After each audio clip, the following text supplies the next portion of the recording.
Bonsoir mes amis, dans la continuité des dernières vidéos, j'aimerais partager avec vous une expérience personnelle et puis qu'elle nous serve peut-être d'exemple et de leçon par rapport à quelque chose de très important qu'il faut considérer. C'est que si vous êtes dans un environnement professionnel, il faut toujours veiller à partir en laissant votre place propre. Ça signifie que des fois, ça arrive, vous êtes dans une entreprise, des relations sont très tendues, ça se passe mal, ça arrive. La mayonnaise ne prend pas, et puis que vous deviez partir, vous devez partir, vous avez envie d'aller ailleurs, c'est normal. Mais il faut veiller durant tout ce temps-là, jusqu'au jour de votre départ inclus, à garder une sorte de...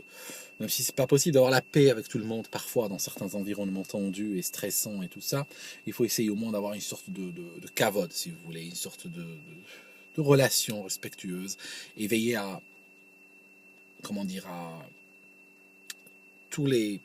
Qu'est-ce qui siffle comme ça?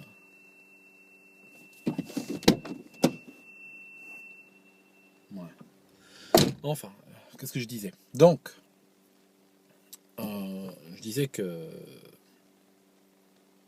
il faut avoir le mental solide. Hein. C'est le genre de coup que tu dois rattraper exactement le flux là où tu l'as laissé.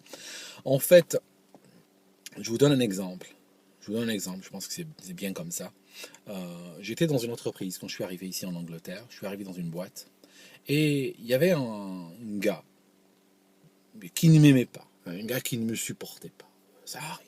Je veux dire, le mec, j'ai tout fait pour essayer d'établir une relation, ne serait-ce que professionnelle avec lui. Vous savez, je pense que quand on est professionnel, on peut travailler avec des gens qu'on n'aime pas. Hein. Je veux dire, les gens, personnellement, franchement, j'irai pas prendre un verre avec eux dehors. Par contre, au moins, quand on a une mission professionnelle, on peut essayer de montrer une face professionnelle et puis réaliser la mission dans l'intérêt de tout le monde. Et en fait, malgré tous les efforts que j'ai faits, il m'a pourri la vie. Il m'a vraiment, vraiment pourri la vie. C'était un gars... je veux dire, chaque jour, il sortait un petit truc pour... Et ce qui se passe, c'est que j'ai fini par quitter l'entreprise. Pas à cause de lui, mais entre autres. Hein, il n'y a rien qui n'allait dans cette boîte. Et en fait, je l'oublie complètement. Et il faut savoir aujourd'hui, c'est que si vous travaillez dans une boîte où il y a 100 personnes, dans un domaine de professionnel quelconque, peu importe, hein, pour être coiffeur, prof, plombier, peu importe, c'est que ce monde professionnel-là est beaucoup plus petit que vous ne le croyez. Ça signifie que si vous allez encore 5 ans en avant, 2 ans, 10 ans, peu importe, il y a une très forte probabilité pour que vous retombiez sur des gens avec lesquels vous avez travaillé. Et donc, parfois ces gens peuvent avoir changé de position, parfois ces gens peuvent devenir le gars qui était stagiaire, aujourd'hui il est décisionnaire dans une boîte, et il faut faire très gaffe parce que si vous étiez mal comporté, ces personnes peuvent profiter de ces occasions-là pour vous rendre l'ascenseur, pour vous envoyer l'ascenseur, et franchement, c'est pas toujours dans votre intérêt. Donc, des années plus tard, je suis dans une autre boîte, et il y a quelqu'un qui arrive, quelqu'un des ressources humaines qui arrive, avec un CV en main. Et la personne me dit, tu sais, je crois que tu as travaillé dans telle et telle boîte. Et là, j'ai quelqu'un de cette boîte-là qui répond à une annonce qu'on a mis en ligne pour un travail. La personne me dit, je pense que tu le connais, ou je pense que vous avez travaillé en même temps ensemble. Donc la personne, elle suppose qu'on a travaillé ensemble au même moment. Donc elle me donne le CV et elle me demande ce que j'en pense. Et ça, alors, je n'étais pas décisionnaire dans le fait qu'on allait le recruter ou pas. Par contre, ce premier retour est ultra important parce que les compagnies donnent énormément de valeur à un témoignage venant de quelqu'un qui a travaillé avec toi déjà. Ça signifie qu'en général, s'ils reçoivent, à ce stade-là déjà de la sélection, s'ils reçoivent un témoignage négatif de quelqu'un, généralement, ils vont cliquer et t'envoyer la lettre qui commence par nous avons le regret de. Ça n'ira pas plus loin que là. Alors que si ils ont un retour positif, ils sont plus prêts à entrer en matière et aller plus loin. Ce qui fait que même si je n'étais pas décisionnaire pour le recrutement de cette personne en particulier, j'étais dans un rôle quand même pivot par rapport à sa demande. J'ouvre le CV et en fait c'était notre ami. C'était notre ami. Donc, c'est vrai que il y a le chat en moi qui a sorti ses griffes. C'est vrai que je me dis, bon, ben voilà, quoi, la Providence t'a amené, et puis ça sert à quoi d'être méchant, hein? Ça sert à quoi la méchanceté gratuite? Voilà. Voilà. Total, tu tournes, t'arrives là. Voilà. Des années plus tard, ton CV sur mon bureau. Alors, bien sûr, c'est un moment idéal pour flinguer le gars. Je veux dire, il est dans la ligne de mire. Le gars est dans la ligne de mire. Je veux dire, comprenez? Maintenant.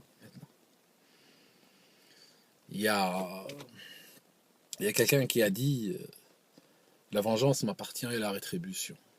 On a le droit de se défendre, mais on n'a pas le droit de se venger. La vengeance, ça nous appartient pas. Donc, j'ai décidé de répondre à la question de la personne. La question est précise, je réponds précisément. La question que la personne me posait, ce n'était pas si le gars m'aimait ou pas.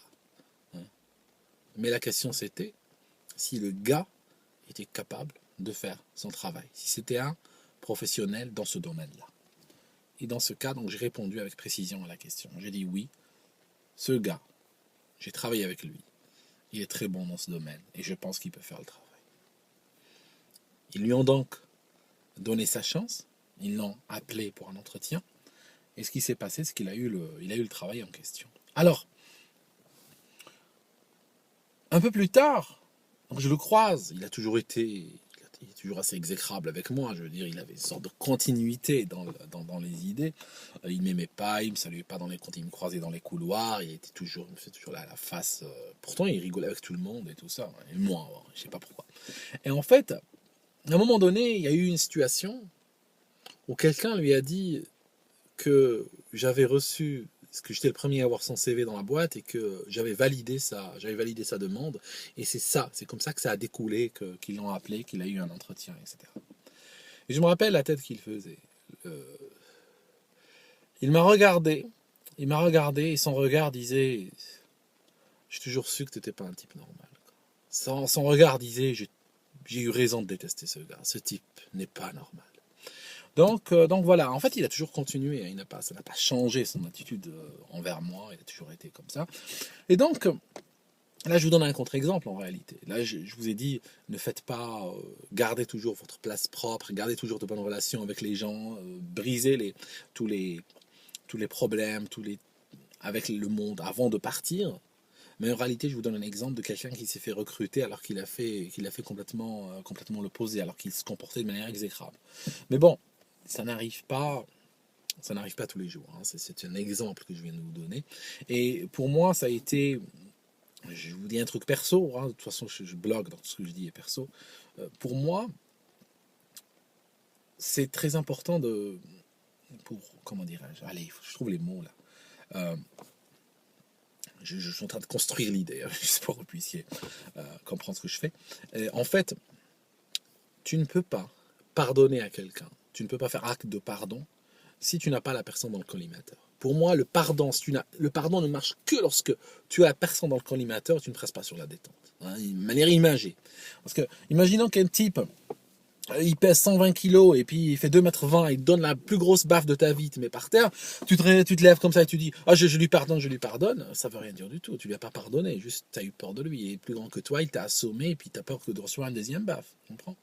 Alors qu'en fait, quand tu as la personne dans le collimateur et que tu as toutes les raisons de te venger, tu as toutes les raisons de lui faire du mal, parce qu'il y a un mal précédent que lui a initié, que tu penses rétablir la justice en faisant cela, et que tu ne le fais pas, eh ben c'est à ce moment-là que ça te grandit. Si tu veux, dit d'une autre manière,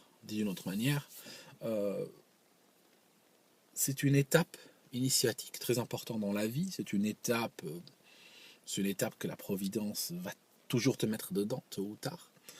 Cette étape consiste à te mettre entre les mains, te mettre entre les pattes, ton pire ennemi, même si le mot ennemi n'est pas approprié pour l'histoire que je vous ai racontée, mais on se comprend.